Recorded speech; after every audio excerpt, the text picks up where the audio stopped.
Getting beat up by 9 guys in Syracuse, to me, there's not a whole lot of shame. Welcome to the Heel to the Face podcast. And this right here, with your hosts, Jared Wicks, Brandon Icebreaker Clements, and Paul Boy Green Esden. It doesn't matter what your name is. And that's the bottom line. Cause Stone Cold I have received an email. Don't forget to email the show at heeltotheface@hotmail.com. best there is, the best there was, or the best there ever will be. Brett screwed Brett because it's what's best for business. To be the man, you gotta beat the man. The champ is here. Oh yeah, New Day Rock. And if you're not down with that, we got 2 more for ya. Tweet us using the handle @HeelToTheFace. Woo! Let's get ready to suck it! The bell is rung, so let's step in the ring with your hosts, Paul, Brandon, and Jared. I might as well tag me up with my buddy from Syracuse.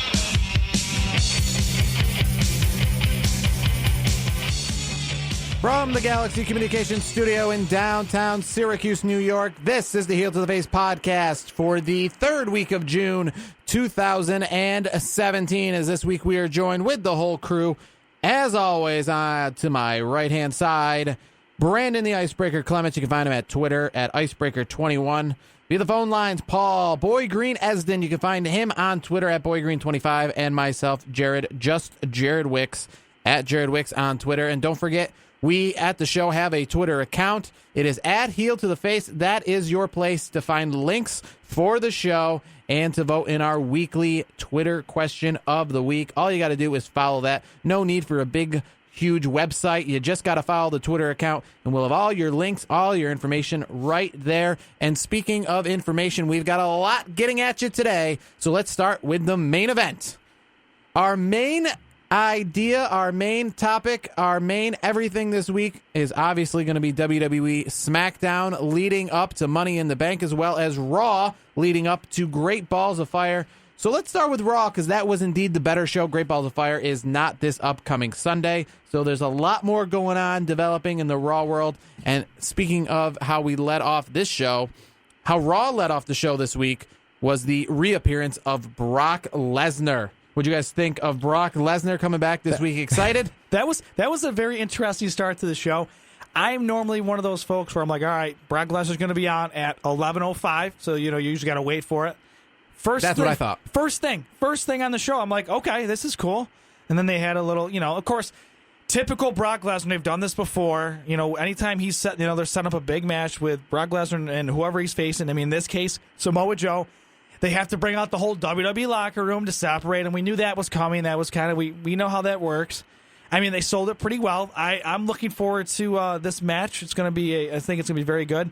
I was hoping to see more of, I was hoping, after the Coquina clutch was laid on Heyman the prior week, I was hoping maybe Brock would kind of, really enforce some, his normal power, but I think they sold it pretty well. Paul, what do you think? Yeah, I absolutely live here from the Score 1260 studio, so this is pretty cool, being on the mic again. This is great. But, yeah, for Brock Lesnar, I loved how they opened up the show. Heyman went on his little pizzazz and questioning, Samoa Joe's highlights and career attributes and his biggest, career. I forgot the exact mojo, the mumbo he was saying about it, but I thought it was great. And then Samoa Joe comes down, gets right in Lesnar's face, and he pushes him, and then they get into this whole altercation. He gives the Yakuza kick, which is nice, and then they drag it out. I thought it was phenomenally placed, and a great way to start Raw, and then with Money in the Bank coming up here, this is fantastic as well. But just to stick with this, I thought it was a great way to do it. I thought they did it very well. I don't know if I would have done it any differently than the way that they presented it. Now let's skip around here. There wasn't really much to talk about, obviously, with Brock Lesnar. Obviously, we just talked about pretty much everything we needed to talk about when it comes to that. So let's get to some important other segments this week on Raw. And I'm going to skip to the Alexa Bliss in the ring with the whole group of women. Sasha Banks kind of coming back and showing again that she is a women's competitor, not just, somebody on 205 Live. So It was nice to see her back in that role that we want to see her in. So my question is, with all these women right now, what do you want to see with them? I want to see. I mean, here's where I want to go. I'm going to start here. Emma, what the hell was that? First off, I don't know what was the point of that. Okay, it was like almost like what the hell is her name on SmackDown? Lana. Lana. It's like she comes in and everyone kind of pushes aside, like, okay, you want a title shot, good for you, kind of thing. I'm like, okay, that very weirdly placed, to be honest with you. I just want to see Nia Jax to just destroy everybody. I mean, I love Bayley, but in this whole picture, I want to see Nia Jax just go after Bliss, and somehow Bliss, even though Jax destroys her, Bliss will still come out with a victory because it's Alexa Bliss. That's what I'm waiting to see. I don't really care for the Mickie James Dana Brooke thing. I don't care. Sasha Banks, you can mix her in. I'm glad that she's not 205 tagging up with what the hell is his name? Rich Swann anymore. I'm like, come on. I'm glad she's in that spot now here. But Alexa Bliss, Nia Jax, I want to see that. Yeah, here's kind of a weird thing. So Emma looks like a better women's competitor than Lana. But Lana, to me, seems like a better fit when it comes to just everything else. Lana, to me, doesn't look like a women's wrestler. She literally comes out dressed like a valet. So it's so strange to think about her like being in a women's championship match, while Emma looks like a women's competitor. But I just feel like I'm just sick of her gimmick, and it just got started. I don't know if it's the accent, I don't think it's so much the accent. I think it's the accent with all the junk we've been put through. So when she comes back and you hear that accent, it just rubs you the wrong way. I can't take her seriously. I mean, Paul, what do you think? Yeah, I agree with Jared that from in terms of wrestling attire and kind of way she goes about it, Emma seems to be the one, but I'm one that, Lana is coming down in these long dresses and things of that nature, but I think she has the whole package outside of actual wrestling, but, that's obviously a key piece in this. But I like what Lana brings to the table. I'm going to be the first one to say it, and I don't want to jump to the pay-per-view rundown, but I think Lana is going to be the SmackDown Women's Champion. And I think that she's got the whole package with it. And I think that maybe with what are they going to twist with the attire and how are they going to present her at Money in the Bank, I think that's an interesting diatribe. But for this women's division, I'm cool with Alexa Bliss dominating on the Monday Night Raw side. I'm completely cool with Alexa Bliss continuing to dominate. And the interesting thing is, how long do they keep this Nia Jax? How many times, because, fool me once, shame me twice, that kind of thing, how many times can we have the Alexa Bliss Nia Jax thing, and then Alexa Bliss just keeps barely slipping out of it, before Nia Jax, you're just like, wow, she's a more physically dominating superstar. I think we don't have to go a stretch to say that before she should impose and get a championship. But she'll be due at some point. Yeah, well, Jared said it a couple weeks ago, and he said it basically that Nia Jax is just this bully. It's just the brawn, brutish strength person who may or may not ever get this championship run, but just may be always there as this enforcer, this extra additional beef that I don't think maybe will never seize the title run. So let me ask you this. So we're all on board, all three of us here. We're more in tune with this Lana thing over Emma. Are we all in agreement on that? 100%. 100%. I think Lana has championship material in terms of the gimmick, the accent, the look of her, and the whole ravishing Russian. I think the whole package is championship worthy. Obviously, we need to see the wrestling repertoire. I like seeing that on SmackDown since the main event is Raw and SmackDown. I love seeing the finisher move she ended up using on Naomi. I thought that was interesting. I thought that was doable. But again, you kind of took away from that because of the dress she was in. She was kind of sloppy, kind of moving around the ring after the special and before the special. And so, present her like that when she's coming out with the whole dress and the whole thing with the advertising and everything. But you got to twist it a different way, and hopefully they do that at Money in the Bank. I think the best way to describe this is when Lana came out last week on SmackDown after, the big talk about her finally coming back. The reaction in the crowd was, yeah. When Emma came out, the reaction in the crowd was, here we go again. Exactly. Yeah. So I think that's pretty much, if you can't find words to describe it, that's the best way to describe it. Lana coming back to SmackDown, and her music hits. Yeah, Lana's here. Raw, Emma again. Yeah. Speaking of new gimmicks, Well, I should say not new. I should say newer gimmicks. What are you guys on the? Are you on the Elias Sampson train? I know. I mean, I've been following him since NXT, so I've got a little bit more exposure than I know you guys. You guys are more casual NXT fans. I mean, what do you guys think so far? I love how he like plays a little song, about the world, what city he's in. He's kind of trashing it, and then he's beat Dean Ambrose again. I mean, I think Elias Sampson's got a good future ahead. I think his gimmick's pretty solid. What do you guys think? Well, I mean, you get the kind of dirty win there with the Miz coming down to ringside. I thought that was interesting. I mean, the gimmick, it's different. Him playing the guitar before anyone comes out.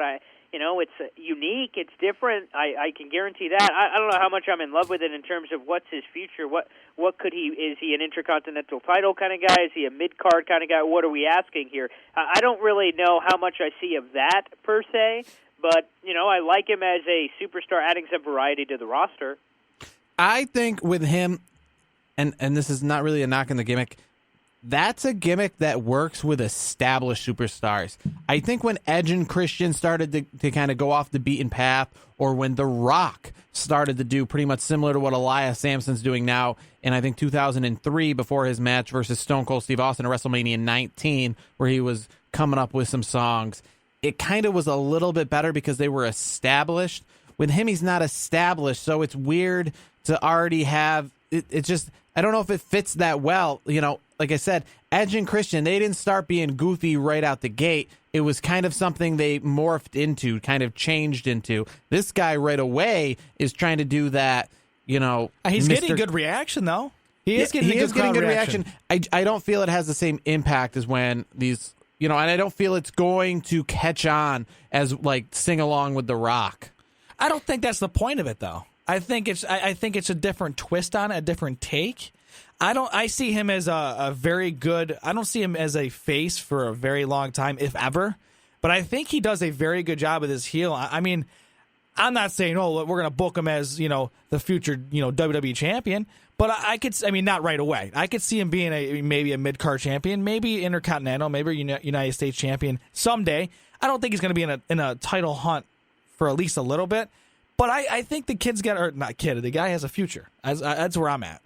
Yeah, I definitely think he's got I think his in-ring I like it better than his gimmick, but that's... Yeah, his in-ring is good. I do like the swinging neckbreaker finisher. I think that's and I think having him work with Dean Ambrose, and I think that's probably the deal. That's why they're not having him come out here and beat Kalisto 2 weeks in a row, or Apollo Crews. Yeah. Working with Dean Ambrose is going to get us to actually watch him because we're interested in the Dean Ambrose-Miz feud in the last couple weeks, obviously. So when Dean Ambrose comes out, we're thinking Miz. So if you put him out there kind of with them like that, it forces us to watch him more. And I think WWE does a good job in doing that. Yeah, because like I said, if he did the exact same gimmick but was beating Apollo Crews every single week, this is how he led into his match with Kalisto, I would probably not know what his finisher is or how his in-ring skills are, because I would turn the channel until that entire match is complete.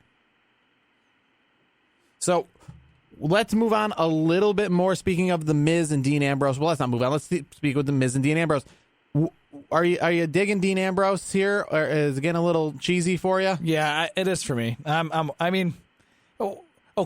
This has been drawn out. Okay, so he wasn't in the package the week before, where it was the Miz broke the clock, and now Maurice is pissed off at him. You know how that's played out.